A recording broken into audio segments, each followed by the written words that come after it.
The bustling lobby of the Grand Oasis Hotel hummed with activity as guests checked in and out, luggage carts wheeled past, and the staff scurried about their duties. Amidst the controlled chaos, a well-dressed black man in his early 40s strode confidently through the revolving doors, wheeling a sleek carry-on suitcase behind him. Marcus Thompson had just flown in from New York after closing a major business deal. Exhausted but satisfied, he looked forward to spending a quiet evening in his usual suite before heading home the next day. As the owner of this prestigious establishment, along with a chain of luxury hotels across the country, Marcus typically preferred to keep a low profile during his stays. He enjoyed observing the day-to-day operations without the fanfare that often accompanied a VIP visit. Approaching the front desk, Marcus noticed a new face, a young woman with a trainee badge pinned to her crisp uniform. Her brow furrowed slightly as she tapped away at the computer, clearly struggling with the booking system.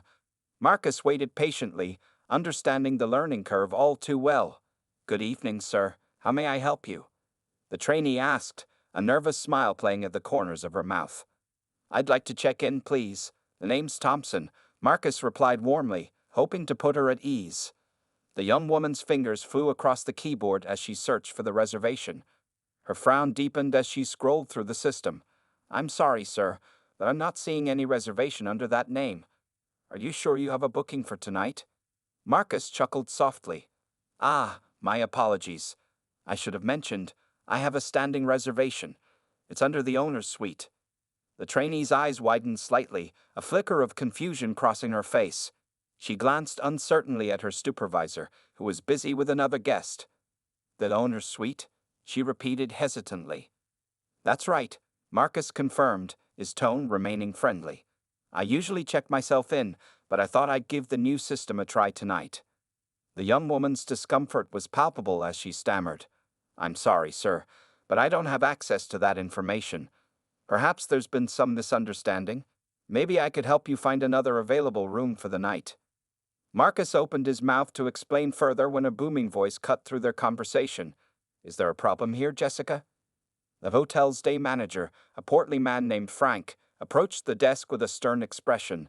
His gaze flickered between the flustered trainee and Marcus, whose patience was beginning to wear thin. "This gentleman is claiming to have a reservation for the owner's suite, but I can't find anything in the system," Jessica explained, her voice barely above a whisper.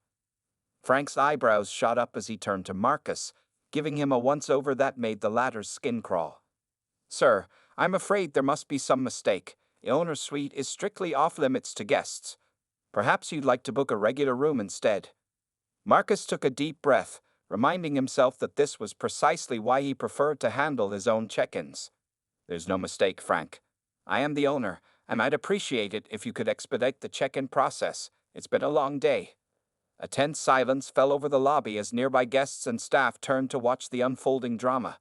Frank's face reddened, a mixture of embarrassment and skepticism evident in his expression. "Sir, I've worked here for 15 years, and I can assure you that I know the owner of this establishment.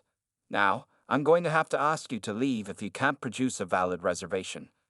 Marcus felt a familiar weight settle in his chest, a feeling he'd encountered far too often in his life and career. He reached for his wallet, prepared to show his ID, when a commotion near the elevators caught everyone's attention. "Marcus? Is that you?" a voice called out. All heads turned to see an elegantly dressed older woman making her way across the lobby, her face lighting up with recognition. Margaret Winters, the hotel's longtime head of housekeeping, rushed over with open arms. "My goodness, we weren't expecting you until next week," Margaret exclaimed, enveloping Marcus in a warm embrace. "How wonderful to see you, sir." The atmosphere in the lobby shifted palpably as Margaret's greeting registered with the onlookers. Frank's face drained of color, while Jessica looked as though she might faint on the spot. Marcus returned Margaret's hug, grateful for her impeccable timing. "It's great to see you too, Margaret. I decided to pop in a bit early to see how things are running." As he spoke, Marcus couldn't help but notice the growing discomfort on Frank's face. The day manager's earlier bravado had evaporated, replaced by a dawning realization of the grave error he'd just committed. "Mr. Thompson, I had no idea," Frank stammered, his voice barely audible. "Please, let me personally escort you to your suite." Marcus held up a hand, stopping Frank in his tracks. That won't be necessary, Frank. I think we need to have a conversation about what just happened here, don't you? The lobby fell silent once more, the tension thick enough to cut with a knife. Guests whispered among themselves, some shooting disapproving glances at the staff, while others watched with morbid fascination to see how the situation would unfold. As Marcus stood there, surrounded by a mix of apologetic staff and curious onlookers, he couldn't help but reflect on the broader implications of this incident. It wasn't just about a hotel check-in gone wrong. It was a stark reminder of the prejudices and assumptions that still plague society, even in spaces meant to embody luxury and hospitality. He knew that the next few moments would be crucial, not just for the staff involved, but for the culture of the entire hotel chain he had worked so hard to build. How he chose to handle this situation would set the tone for years to come. Taking a deep breath, Marcus turned to address the gathered crowd, his voice calm but carrying an undeniable authority. "Ladies and gentlemen, I apologize for any disruption to your evening. I assure you, this matter will be addressed promptly and thoroughly." As the guests slowly dispersed and the regular hum of activity resumed in the lobby, Marcus gestured for Frank, Jessica, and Margaret to follow him to a more private area. The weight of the impending conversation hung heavy in the air, with careers and reputations hanging in the balance. What would happen next? How would Marcus address this blatant display of prejudice within his own establishment? And more importantly, what changes would need to be implemented to ensure that no guest, regardless of their appearance, would ever face such treatment again? As the small group moved away from the lobby, the story of the misidentified hotel owner began to spread like wildfire among the guests and staff. Little did they know, this incident was about to become a catalyst for change, not just within the Grand Oasis Hotel, but throughout the entire hospitality industry. Marcus led the small group to a secluded corner of the hotel's plush lounge, his mind racing with thoughts of how to address the situation. As they settled into the leather armchairs, an uncomfortable silence fell over them. Frank fidgeted nervously, unable to meet Marcus's eyes, while Jessica looked on the verge of tears. Only Margaret seemed composed, her years of experience evident in her calm demeanor. "First things first," Marcus began, his voice low but firm. "I want to hear from each of you about what happened out there. Frank, let's start with you." Frank cleared his throat, his face a mix of shame and fear. "Mr. Thompson, I can't begin to express how sorry I am. I made a terrible assumption, and my behavior was completely unacceptable. I've worked here for so long, I thought I knew everything about this place, including what the owner looked like.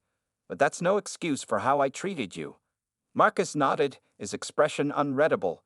"And you, Jessica? What are your thoughts on this?" The young trainee's voice trembled as she spoke. "Sir, I feel awful. I should have handled the situation better, but I panicked when I couldn't find your reservation. I should have asked for help instead of jumping to conclusions." As Marcus listened to their explanations, he couldn't help but reflect on the countless times he faced similar situations throughout his life and career. From being mistaken for a valet at his own restaurants to being questioned about his presence in first-class lounges at airports, the sting of prejudice was all too familiar. "Margaret," Marcus turned to the head of housekeeping, "you've been here longer than anyone. What's your take on this?" Margaret straightened in her chair, her eyes filled with a mixture of sadness and determination. "Mr. Thompson, what happened today is unacceptable, but I'm afraid it's not an isolated incident. We've had complaints from guests of color before, feeling they were treated differently or with suspicion. I tried to address it, but clearly, we have a long way to go." Her words hung heavy in the air, confirming Marcus's fears that this incident was symptomatic of a deeper problem within his organization. He had always prided himself on creating inclusive environments in his hotels, but now he realized he had been naive to think his presence at the top alone was enough to change ingrained biases. "I appreciate your honesty," Marcus said after a moment of reflection, "but understanding the problem is only the first step. We need to take action, and it needs to be more than just a slap on the wrist or a mandatory sensitivity training session." Frank's face paled at these words, clearly fearing for his job. "Mr. Thompson, please, I've dedicated my life to this hotel. I know I messed up, but I'm willing to do whatever it takes to make this right." Marcus held up a hand to stop him. "I'm not here to fire anyone, Frank. That's the easy way out, and it doesn't solve the underlying issue. What we need is systemic change, and that starts with education and accountability." As Marcus spoke, the wheels in his mind were turning. He thought back to his early days in the hospitality industry, the barriers he had to overcome, and the mentors who had believed in him when others didn't. Perhaps there was a way to turn this negative experience into an opportunity for growth and transformation. "Here's what we're going to do," Marcus announced, his voice taking on a tone of determination. "We're going to create a new diversity and inclusion program, not just for this hotel, but for our entire chain. And you three are going to help me design and implement it." The surprise on their faces was evident. This was not the punishment they had been expecting. "Jessica," Marcus continued, "you're new to the industry. I want you to lead a focus group of entry-level employees from diverse backgrounds. Find out about their experiences, their challenges, and their ideas for improvement." Jessica nodded eagerly, relief and determination replacing the fear in her eyes. "Frank, you've been in management for years. I want you to work with our HR department to review all our hiring and promotion practices. We need to ensure we're creating opportunities for people from all walks of life." Frank sat up straighter, a spark of purpose igniting within him. "Yes, sir. I'll get right on it." "And Margaret," Marcus turned to the veteran housekeeper, "I'd like you to head up a new mentorship program. Your experience and wisdom are invaluable, and I want you to share that with our younger staff members, especially those from underrepresented groups." Margaret's eyes shone with pride and determination. "It would be my honor, Mr. Thompson." As the group discussed the details of these new initiatives, the atmosphere in the room began to shift. The tension and fear were replaced by a sense of purpose and possibility.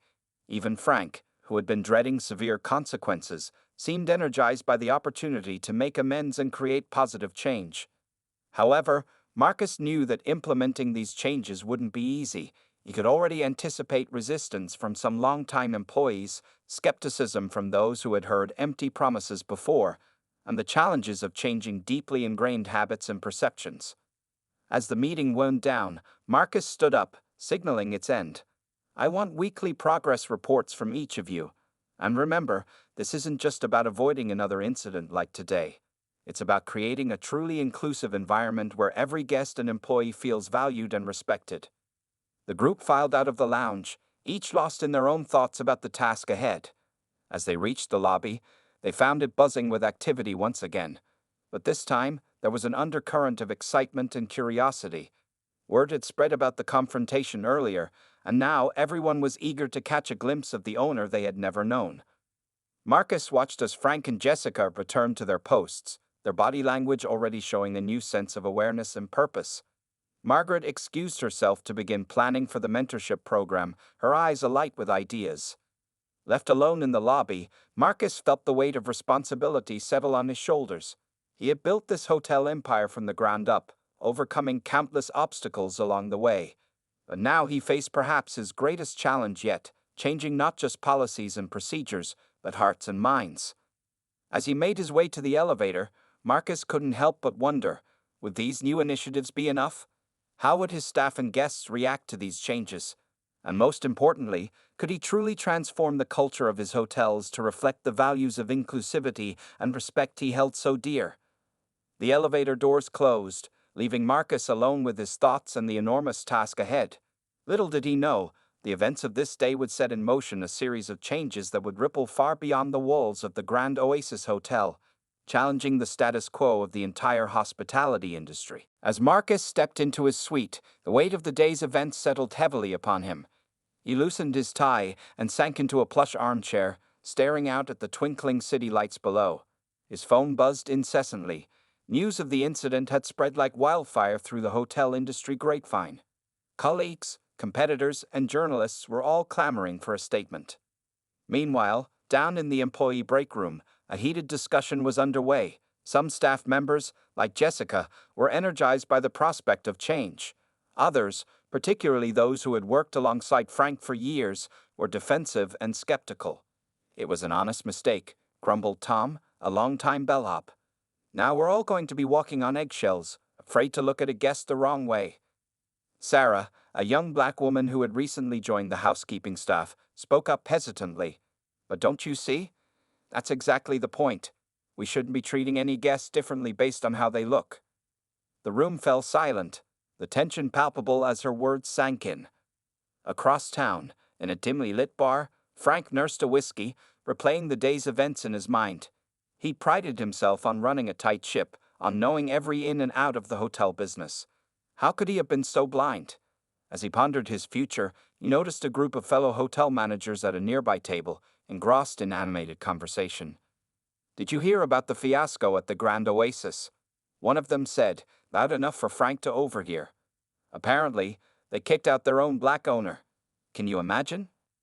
Frank's face burned with shame as he listened to his peers dissect the incident, their tones ranging from shock to amusement to genuine concern about their own practices. Back at the hotel, Margaret was burning the midnight oil, poring over employee files and jotting down ideas for the mentorship program. Her phone chimed with a text from her granddaughter. "Grandma, is it true what they're saying online about your hotel? Are you okay?" Margaret sighed, realizing the incident had now become fodder for social media. She wondered how this would affect the hotel's reputation and, more importantly, how it would impact the diverse staff she had come to see as family over the years. In his suite, Marcus finally decided to address the mounting messages. He crafted a careful statement, committing to transparency about the incident and outlining the steps being taken to address systemic biases within the organization. As he hit send, he knew this was just the beginning of a long and challenging journey. The next morning, the lobby of the Grand Oasis was abuzz with activity, and not the usual kind. A small group of protesters had gathered outside, holding signs demanding accountability and change. Local news vans were parked nearby, their reporters eager for any updates. Inside, Jessica manned the front desk, her hands shaking slightly as she checked in guests under the watchful eye of the cameras. She overheard snippets of conversation from the arriving patrons, some expressing support for the hotel's commitment to change, others grumbling about the inconvenience of the commotion. Frank arrived for his shift, skirting around the back entrance to avoid the media frenzy. As he made his way to his office, he couldn't help but notice the sideways glances and hushed whispers from his staff. The weight of his actions bore down on him, and he wondered if he could ever regain their respect. In the hotel's restaurant, Sarah was setting tables for breakfast when she overheard a conversation between two regular guests. "I've been coming here for years," one elderly gentleman said, "and I've never seen them treat anyone poorly. This whole thing seems blown out of proportion." His companion, a middle-aged woman, shook her head. "Just because you haven't seen it doesn't mean it doesn't happen. Maybe it's time we all opened our eyes a bit." Sarah paused, the napkin she was folding clutched tightly in her hands. She thought about all the times she bit her tongue, all the microaggressions she'd endured with a smile. Would things really change now? Up in his suite, Marcus prepared for a day of meetings and interviews. He'd arranged discussions with diversity consultants, PR specialists, and legal advisors. As he adjusted his tie in the mirror, he couldn't help but wonder if he was doing enough, if these actions would lead to real, lasting change, or if they would be seen as mere damage control. A knock at the door interrupted his thoughts. It was Margaret, looking tired but determined. "Mr. Thompson," she said, her voice steady, "I've been thinking. This situation, it's bigger than just our hotel, isn't it?" Marcus nodded slowly, encouraging her to continue. "Well," Margaret took a deep breath, "I think we have an opportunity here. An opportunity to not just change our hotel, but to set an example for the entire industry." As Margaret outlined her ideas, Marcus felt a glimmer of hope. Yes, the road ahead would be difficult, filled with uncomfortable conversations and hard truths, but there was also the potential for real, meaningful progress. Outside, the crowd of protesters had grown, their chants echoing through the lobby. Guests checked in and out, some curious, some annoyed, some supportive. In the break room, staff members continued to debate the merits and challenges of the proposed changes. And at the center of it all was the Grand Oasis Hotel, its gleaming facade now a symbol of both the problems plaguing the hospitality industry and the potential for transformation. As the sun climbed higher in the sky, casting long shadows across the lobby, one question hung in the air. Could this moment of crisis truly become a catalyst for change, not just for one hotel, but for an entire industry built on the principle of welcome? As days turned into weeks, the Grand Oasis Hotel became a crucible of change, tension simmering beneath its polished surface. Marcus had thrown himself into the task of transformation, but progress was slow and often frustrating. Every step forward seemed to be met with two steps back. The diversity training sessions, led by Jessica, had sparked heated debates among staff members. Some embraced the opportunity for growth, while others resented what they saw as forced political correctness. In one particularly tense session, Tom, the skeptical bellhop, stormed out after a heated exchange with Sarah from housekeeping. "This is ridiculous," he had shouted. "We can't do our jobs if we're constantly second-guessing ourselves." Sarah's impassioned response hung in the air long after he left. "And how do you think we feel, always having to second-guess how we'll be perceived?" Frank, once the picture of confidence, now moved through the hotel like a ghost, the weight of his actions visible in the slump of his shoulders. He threw himself into revamping the hiring practices, but found himself facing resistance from longtime department heads who saw no need for change. Meanwhile, Margaret's mentorship program was off to a rocky start. While many younger staff members were eager to participate, some of the older employees viewed it as a threat to their positions. Rumors of preferential treatment began to circulate, creating rifts in what had once been a tightly knit team. Outside the hotel, the media circus showed no signs of abating. Every day brought new challenges: negative reviews flooding online platforms, canceled bookings, and a constant stream of reporters looking for the next sensational headline.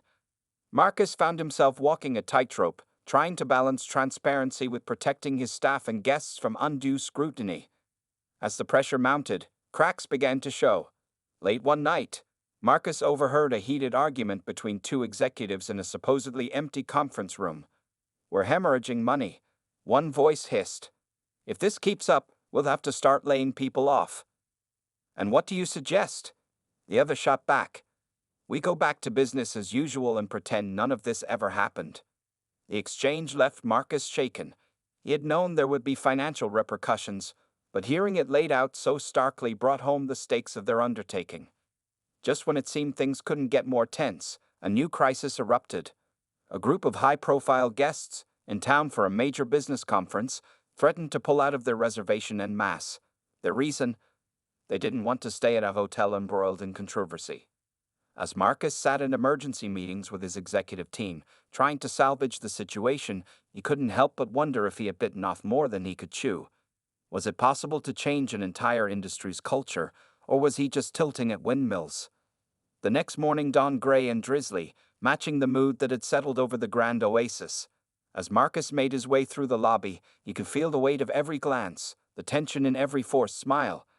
It was as if the entire hotel was holding its breath, waiting for the other shoe to drop. And then it did. A commotion near the front desk drew Marcus's attention. A guest was engaged in a heated argument with Jessica, his voice rising with each passing second. As Marcus approached, he caught snippets of the conversation. "I've been coming to this hotel for 20 years, the man was saying, his face red with anger. "And I've never been treated like this. Is this your new policy? Accuse every white guest of being racist." Jessica was trying to calm him down, but her voice shook slightly. "Sir, I assure you, that's not what's happening here. We're simply trying to ensure all our guests feel welcome and respected." "Well, I don't feel very welcome or respected right now," the man shouted, slamming his hand on the counter. The lobby fell silent, all eyes turning to the unfolding scene. Marcus saw Frank hovering nearby, clearly unsure whether to intervene. Sarah watched from the edge of the room, her expression a mix of anger and resignation, as if she had seen this play out too many times before. As Marcus stepped forward to address the situation, he suddenly realized that this moment, this angry guest, this frightened employee, this silent audience, was a microcosm of the larger battle they were fighting. How he handled the next few minutes could determine not just the fate of one disgruntled customer, but the success or failure of everything they had been working towards. The air in the lobby felt electric, charged with tension and anticipation.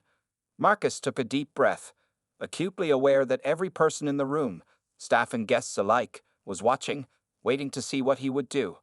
The weight of expectation pressed down on him, along with the knowledge that his next words could either heal or deepen the rifts that had formed. As he opened his mouth to speak, Marcus knew that this was the moment of truth. Everything, the future of the Grand Oasis, the changes they were trying to implement, and perhaps even the possibility of industry-wide transformation, hinged on what happened next. The entire room seemed to hold its breath, poised on the edge of a knife, as Marcus prepared to face his greatest challenge yet. Marcus stepped forward, his mind racing to find the right words to diffuse the situation. But before he could speak, a new voice cut through the tension. "Excuse me, but I couldn't help overhearing." All eyes turned to see an elegant woman in her 60s approaching the front desk. Her silver hair was impeccably styled, and she carried herself with an air of authority that immediately commanded attention. "My name is Eleanor Blackwood," she announced, her voice clear and steady. "I'm the CEO of Blackwood Hotels, and I believe I can offer some perspective here." A ripple of surprise ran through the lobby. Blackwood Hotels was one of the Grand Oasis's biggest competitors, and Eleanor Blackwood was a legend in the hospitality industry. What was she doing here? Marcus felt a knot form in his stomach. Was this a coup? Had his rival come to witness his downfall firsthand? Eleanor turned to the angry guest, her expression calm but firm. "Sir, I understand your frustration. Change can be uncomfortable. But let me assure you, what's happening here at the Grand Oasis isn't just some trendy PR stunt. It's the future of our industry." The man sputtered, caught off guard by this unexpected intervention. But they're treating us like criminals, just for being here." Eleanor shook her head. "No, they're treating everyone with equal respect and caution. Something we should have been doing all along." She paused, surveying the rapt audience. "In fact, that's why I'm here today." She turned to face Marcus, and for a moment he saw something unexpected in her eyes. Not triumph or schadenfreude, but a glimmer of admiration. "Mr. Thompson," Eleanor said, "I came here incognito last week, curious about the changes you were implementing. I've stayed at hundreds of hotels, but never have I felt more genuinely welcomed and respected than I did here. And it made me realize something." She took a deep breath, as if steeling herself for what came next. "The Grand Oasis isn't the problem. It's the solution, and that's why I'm here to propose a partnership." A collective gasp echoed through the lobby. Marcus felt as if the floor had dropped out from under him. A partnership? With their biggest rival? Eleanor continued, her voice gaining strength. "What you're doing here? It's bigger than one hotel chain. It's about changing the entire industry. And I want Blackwood Hotels to be part of that change." The silence that followed was deafening. Marcus could feel every eye in the room on him, waiting for his response. His mind whirled with possibilities, questions, and doubts. Was this a genuine offer or some kind of elaborate trap? Before he could respond, another voice joined the fray. "Now hold on just a minute." Frank pushed his way to the front, his face flushed with emotion. "You can't just come in here and take over. We've been working our tails off trying to make these changes work. And now you want to swoop in and take the credit?" Eleanor turned to Frank, her expression softening. "On the contrary, Mr. Peterson, Frank Peterson. Mr. Peterson, I'm not here to take over or take credit. I'm here because what you're doing is important, and it's hard. I've been in this business for 40 years, and I know how resistant it can be to change. But I also know that when we work together, we can move mountains." As Eleanor spoke, Marcus noticed a shift in the atmosphere. The anger and tension that had filled the lobby moments ago were being replaced by something else. A cautious hope, a sense of possibility. But just as the mood began to lift, the main doors burst open, admitting a flurry of activity. A group of people in crisp suits strode in, led by a man Marcus recognized with a sinking feeling, Richard Hartley, the head of the hotel's board of directors. "What the hell is going on here, Thompson?" Hartley bellowed, his face purple with rage. "First you turned this place into a circus, and now you're in cahoots with the competition. I warned you about this diversity nonsense, and now look where it's gotten us." The lobby, which had been on the verge of a breakthrough, was once again plunged into chaos. Guests murmured in confusion, staff members exchanged worried glances, and in the middle of it all stood Marcus, caught between Eleanor's offer of alliance and the board's threat of retribution. As the shouting match between Hartley and Eleanor escalated, Marcus felt the weight of the moment pressing down on him.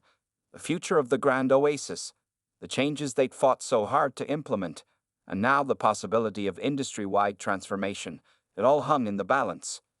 In that crucial moment, Marcus knew he had to make a decision. With so much at stake and forces pulling him in different directions, What choice could he possibly make that wouldn't tear everything apart? Marcus raised his hands, calling for silence. The lobby fell quiet, all eyes fixed on him. He took a deep breath, years of experience and the weight of the moment crystallizing into clarity. "Mr. Hartley," Marcus began, his voice steady and resolute, "I understand your concerns. But what's happening here isn't nonsense, it's progress. And it's long overdue." He turned to address the entire room, his gaze sweeping over staff, guests, and executives alike. "When I started in this industry, I was often the only person of color in the room. I've been mistaken for a bellhop, a valet, even a trespasser in my own hotels. But I persevered because I believe that hospitality means welcoming everyone, regardless of who they are or where they come from." Marcus paused, letting his words sink in. "What happened to me in this lobby weeks ago was a wake-up call, not just for the Grand Oasis, but for our entire industry. We can do better. We must do better." He turned to Eleanor, a smile of genuine appreciation on his face. "Ms. Blackwood, your offer of partnership is both unexpected and deeply moving. It shows that this isn't just about competition, it's about creating a better future for all of us." Hartley sputtered, his face red with indignation. "You can't be serious, Thompson. Think of the shareholders, the bottom line." "I am thinking of them," Marcus countered, "because this isn't just the right thing to do morally, it's smart business. Our diverse staff brings fresh perspectives and ideas. Our inclusive policies are attracting a wider range of guests. And now, we have the opportunity to lead an industry-wide transformation." He turned back to Eleanor. "I accept your offer of partnership, Ms. Blackwood. Together, we can set a new standard for the hospitality industry." A murmur of excitement rippled through the crowd. Even some of Hartley's entourage looked impressed. But the board chairman wasn't backing down. "This is outrageous," Hartley shouted. "I'll call an emergency board meeting. We'll put a stop to this madness." Actually, a new voice chimed in. "That won't be necessary." All heads turned to see Jessica stepping forward, tablet in hand. She looked nervous but determined. "Mr. Thompson asked me to lead a focus group on diversity and inclusion," she explained. "As part of that, we conducted an anonymous survey of all employees. The results were overwhelming. 92% of staff support the changes we're making, and—" she paused, taking a deep breath. 78% said they would consider leaving if we went back to our old ways." Hartley's jaw dropped. But that's practically the entire workforce." Marcus nodded, a hint of a smile playing at his lips. "Exactly. Our people are our greatest asset, Richard. And they've spoken. The question is, are you listening?" The lobby fell silent as everyone waited for Hartley's response. The board chairman looked around, seeing the determined faces of the staff, the curious gazes of the guests, and the unwavering stance of Marcus and Eleanor. Finally, his shoulders slumped in defeat. "I suppose I don't have much choice, do I?" he muttered. A cheer erupted from the staff. Guests began to applaud, caught up in the emotion of the moment. Marcus saw Frank wiping away a tear, while Sarah beamed with pride. As the celebration continued, Eleanor stepped closer to Marcus, speaking low enough for only him to hear. "You know, there's one more thing I didn't mention earlier." Marcus raised an eyebrow, curious. Eleanor smiled. "I'm retiring next year, and I can't think of anyone better to take over Blackwood Hotels than the man who had the courage to change an entire industry." Marcus's eyes widened in shock. Before he could respond, Eleanor winked and melted back into the crowd, leaving him to ponder this unexpected turn of events. As Marcus stood there, surrounded by the joyous atmosphere of the lobby, he realized that this was more than just a victory for the Grand Oasis. It was the beginning of a new era in hospitality, one where everyone, guests and staff alike, could truly feel welcome. The challenge ahead was immense, but looking at the diverse faces of his team, the supportive smiles of the guests, and feeling the weight of Eleanor's offer, Marcus knew they were ready to face it head-on. As the impromptu celebration continued, Marcus caught sight of the angry guest from earlier. The man stood off to the side, looking thoughtful. Slowly, he approached Marcus and extended his hand. "I think I owe you an apology," he said quietly, "and maybe I have some learning to do." Marcus shook his hand, smiling warmly. "We all do. That's what this is all about." As the day went down and the excitement began to ebb, Marcus found a quiet moment to himself. He looked around the lobby of the Grand Oasis, seeing it with new eyes. What had started as a moment of humiliation had transformed into an opportunity for revolutionary change. The road ahead would not be easy. There would be resistance, setbacks, and challenges. But as he watched his diverse team working together, saw the genuine smiles on guests' faces, and felt the buzz of possibility in the air, Marcus knew one thing for certain. The true measure of hospitality wasn't just about luxury amenities or impeccable service. It was about creating a space where everyone felt truly seen, respected, and welcomed. And that journey was only just beginning. As the excitement in the lobby began to settle, Marcus felt a tap on his shoulder. He turned to find Margaret, her eyes shining with a mix of pride and urgency. "Mr. Thompson," she said quietly, "there's something you need to see." Intrigued, Marcus followed her to a small conference room off the main lobby. As they entered, he was surprised to see a group of familiar faces, hotel owners and executives from across the country, all gathered around a large screen. "What's going on here?" Marcus asked, his brow furrowing in confusion. One of the executives, a woman he recognized from a competing chain, stepped forward. "We've been watching, Marcus. Everything that's happened here, it's been live-streamed." Marcus felt his heart skip a beat. Live-streamed? But how? "It was me," Jessica's voice piped up from the back of the room. She stepped forward, looking both nervous and determined. "After the incident with you, I started a blog about our journey to change. It got popular, fast. When things started heating up today, I decided to go live." Marcus was speechless. Part of him wanted to reprimand Jessica for broadcasting internal matters without permission, but another part recognized the power of what had just happened. The woman executive continued, "What you've done here, Marcus, it sparked a movement. Hotels across the country are facing their own reckonings. We're here because we want to be part of this change." As if on cue, the screen lit up with incoming video calls. One by one, hotel managers and owners from around the world joined in, each sharing stories of how the Grand Oasis's transformation had inspired them to take action in their own establishments. Marcus felt overwhelmed. What had started as a personal humiliation had grown into something far beyond anything he could have imagined. He turned to Margaret, seeing in her eyes the same mix of awe and determination he felt. Just then, Eleanor Blackwood re-entered the room, a sly smile on her face. "I may have forgotten to mention," she said, her eyes twinkling, "that I didn't come alone. I brought a few friends who were interested in your little experiment."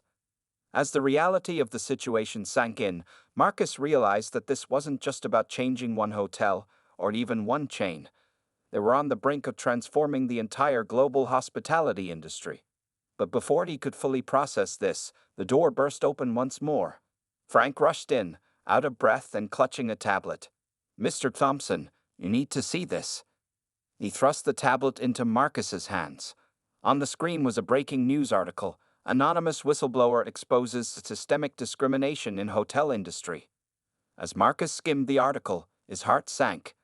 The whistleblower had provided detailed evidence of discriminatory practices across multiple hotel chains, including, to his horror, some within the Grand Oasis group that he had been unaware of. The room fell silent as everyone read the article over Marcus's shoulder. The excitement of moments ago was replaced by a heavy tension. Marcus felt all eyes on him, waiting to see how he would respond to this new crisis. In that moment, Marcus realized that their journey was far from over. The changes they'd made were just the beginning. They had uncovered a deeper, more insidious problem that ran through the entire industry. Taking a deep breath, Marcus looked up at the expectant faces around him and the dozens more on the screen. He knew that his next words would set the tone for everything that followed. "Well," he said, his voice steady despite the turmoil in his heart, "it looks like we have more work to do than we thought." To his surprise, he saw nods of agreement and determination on the faces around him. Even Hartley, still reeling from the earlier confrontation, looked resolute. Eleanor stepped forward, placing a hand on Marcus's shoulder. "The question is, are you ready to lead us through it?" Marcus looked around the room, at the diverse faces of his staff, the industry leaders who had gathered to join their cause, and the global audience watching through the live stream. He thought about how far they'd come and the long road still ahead. With a nod of determination, he straightened his shoulders and said, "Together, we're ready for anything." As a cheer erupted in the room and across the video calls, Marcus couldn't help but marvel at the twist of fate that had brought them here. What had begun as a moment of personal humiliation had transformed into a catalyst for industry-wide change. The challenges ahead were daunting, but looking at the united front of hoteliers, staff, and supporters, Marcus knew that they had started something unstoppable, the true essence of hospitality. Welcoming all with open arms and equal respect was finally taking center stage. As the room buzzed with energy and plans for the future, Marcus caught Jessica's eye and gave her a subtle nod of thanks. Her impulsive decision to share their story had turned a single hotel's journey into a global movement. The road ahead would be tough, filled with resistance, setbacks, and hard truths. But as Marcus stood there, surrounded by allies old and new, he felt a surge of hope. They had taken the first step towards real, lasting change, and there was no turning back now.